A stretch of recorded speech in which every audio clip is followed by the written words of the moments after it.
As you came into this experience, and as you call us forth to help clarify some things, we want you to understand why it is that you stand often in a similar place for a long period of time in relationships to things that you want or in relationships to things that you don't want.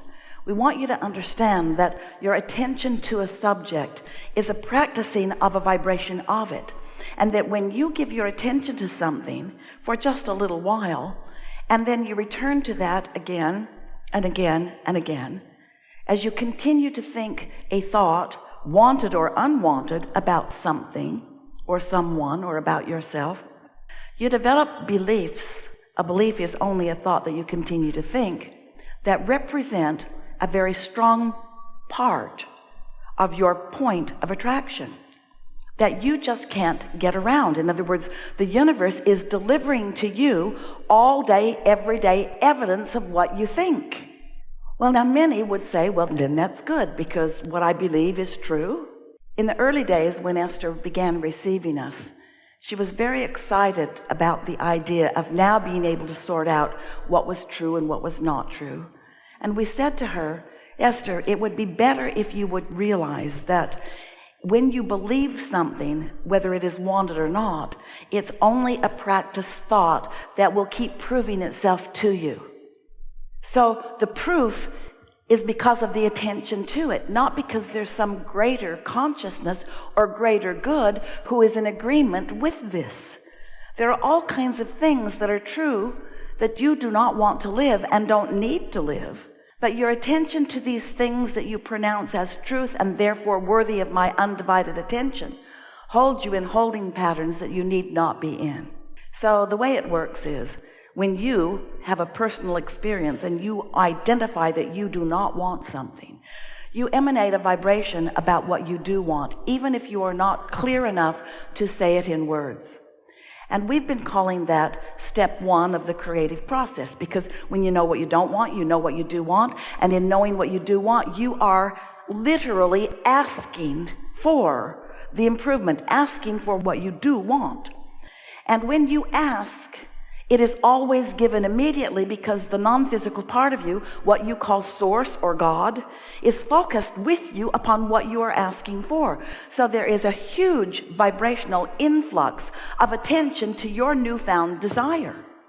And the point of attraction of that newfound desire really gets goosed up in a powerful way once you have consciously identified that you want something. So then what happens? That's the part that we were talking to you about just a minute ago. So now you've got this desire that law of attraction is responding to in a very powerful way. And the source within you is standing there with that new desire. The question is, what are you doing with your thoughts moment by moment, conversation by conversation? What are you doing with your thoughts? Are you in tune with your desire, or are you, like so many people, still justifying why you want the desire by pointing out to yourself what's wrong with not having it? Which are you tuning to? Are you tuning to the more money you're asking for, or are you tuning to the not enough money that has caused you to ask? And you can tell by the way you feel which end of that sticks. You see, every subject is really two subjects, and you are often vibrationally contrary to what you really want without even knowing you're doing it. But as you begin to pay more and more attention to how you feel, then you can tell more often whether you are a vibrational match in this moment to your desire, or whether you are a vibrational match to your belief about this desire. And they're often very far apart. So the whole point of our interacting with you is not about step one or step two, because step one, you can't stop it from happening. You cannot stop from asking.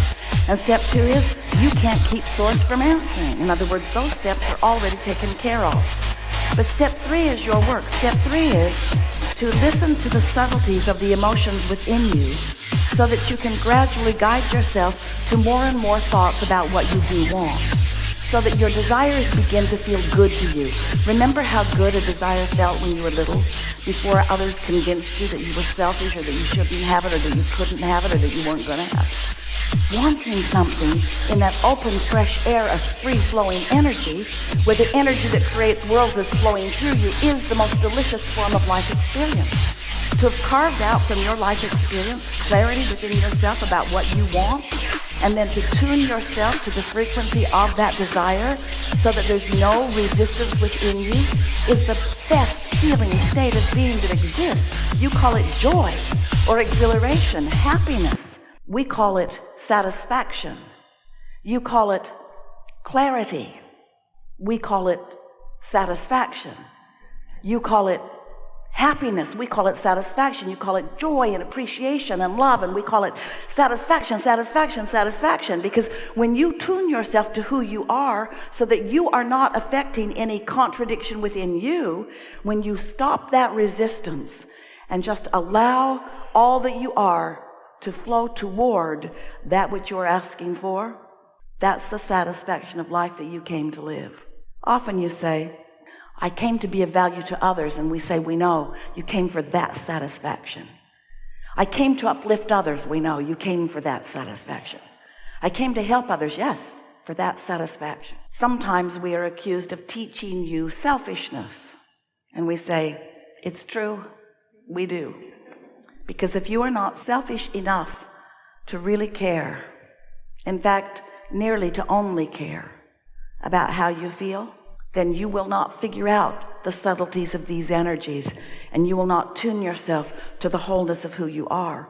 And you will, by default, not meaning to, you will practice a lot of vibrational resistance, and you will work against yourself day after day.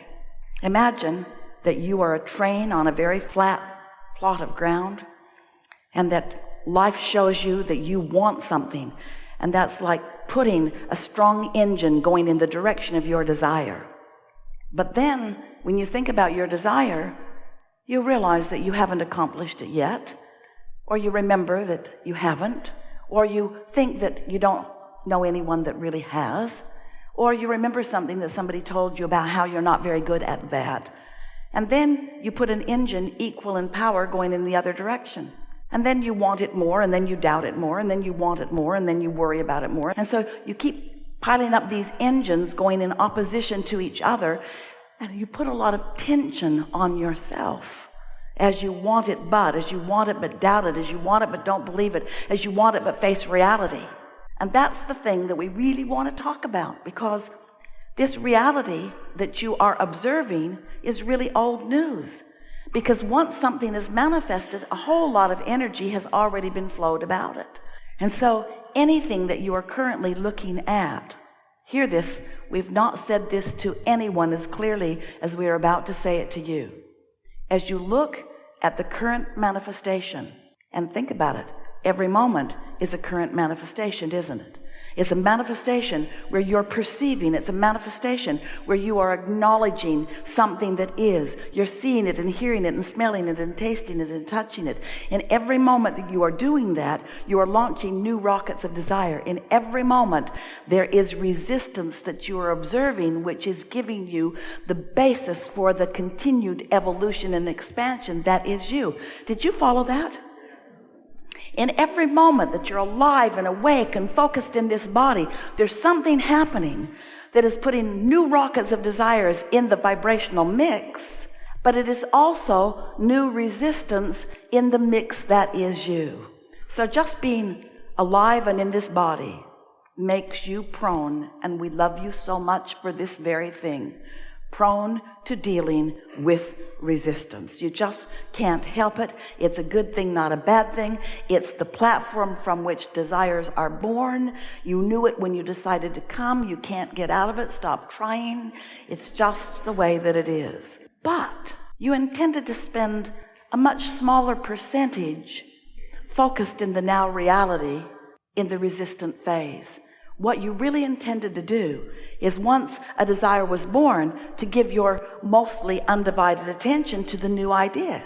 Because you knew that this forward vibration is really where it is at. In fact, it's so much where it is at that we wrote a book about it. We called it the vortex, this vibrational reality where you've launched all of these rockets and there is a very valid, very vivid, very real vibrational reality that is the beginning of what will be your manifested reality. For example, if you don't have enough money and you want more money, and you don't have enough money and you want more money, and you don't have enough money and you want more money, you've created a vibrational fortune. And then you say, okay, Abraham, so how do I get it out of the vibration and into the bank? And we say, here's how. You tune to the vibrational frequency of the currency rather than to the vibration of the not enoughness that you may be living. It's about choosing which feels better, putting your words and attention and thoughts toward what feels better until you've practiced that vibration enough that there's a sort of flipping in your vibrational nature. It's like the tipping of a teeter-totter on a fulcrum where you find yourself feeling more prosperous than you formerly were feeling less prosperous. And when that feeling shifts within you, you can know that your point of attraction has too. And then the manifestations that you begin walking into have more of the things that you want. Have you ever wondered how it is that things get here? There's no pipelines trucking them in, no spaceships zooming in and dropping off new contraptions. There's consciousness, and there's attention to subjects. And we've been saying to you for a long time that if this time-space reality has the wherewithal to inspire a desire within you, that it has the wherewithal to deliver the complete goods, which means if this time-space reality can bring a question to you, it has the ability to bring the answer. And the answer is such a satisfying manifestation. If this time-space reality has the wherewithal to present a problem to you or a lack to you or a need to you, it has the capacity to bring you the solution. But you've got to find a way to tune to the solution, and you cannot tune to the solution while you're still tuned to the problem. And that really is what we want to talk about mostly today. How is it that this vibrational reality that is vivid, we know you cannot see it, but you can sense it. But as we said earlier, it is subtle. You have to tune yourself to understand the subtleties of it. But once you hone in on it, then you will have control of your turning thoughts to things. Because these vibrations will turn to thoughts, and these thoughts will turn to things, and these things will be your new manifestation. It's always been that way. It will always be that way. Most people do not understand that, and therefore most people just keep objectively observing the pros and the cons and the pluses and the minuses of what is, never having any real understanding that they are creating reality all the time. Creating a reality that for the most part they are very slow to tune into and therefore are very slow to personally realize. We want you to feel and to utilize deliberately the leverage of alignment. We want you to understand how it is that thoughts turn to things. We want you to be in the receiving mode so that you can be the receiver of the vibration and be right there consciously aware when the vibration bursts into an idea in your mind and you understood that you were standing in an attitude of non-resistance, and therefore you were in the receiving mode, and therefore what you were asking for that's been being delivered to you by your inner being and by this vortex and by law of attraction that you haven't been hearing because you haven't been on the vibrational frequency, but now you have quieted your mind and you've meditated and you've stopped resistance, and now you're in that pure place, and now you receive the idea. Ugh. Deliberate creation. That's what you've come to live, you see. So we said to you, you are the creator of your own reality. And at first you said good, and then you said, oh. And the more you got to know about law of attraction, the more you worried about things you said. You said, try to suck that back before law of attraction gets hold of that. But you can't suck it back once you've offered it vibrationally. You have to just keep tuning yourself to the vibrational frequency of what you want. And it is not a difficult thing once you begin to understand your emotions.